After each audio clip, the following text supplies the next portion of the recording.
Jaga takut sama Allah. Makanya kita jaga. Ini bukan hanya soal kita sholat. Sholat kita akan baik, sholat kita akan khusyuk, sholat kita akan diterima kalau yang kita makan halal, yang kita minum halal, yang kita pakai halal, yang kita transaksi halal. Sudah hasilnya halal, dapatnya halal, makannya halal, tapi dapurnya nggak halal. Kalau saya kan cuma naruh doang.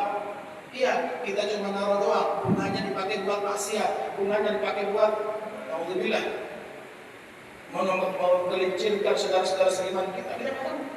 Maka semua itu bisa diubah.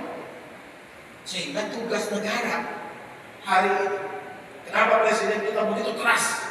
Kemarin Amerika ngamuk, Indonesia jaga ketat-ketat banget dong soal makanan. Nggak bisa. Kata presiden, jalankan tugas sesuai aturan.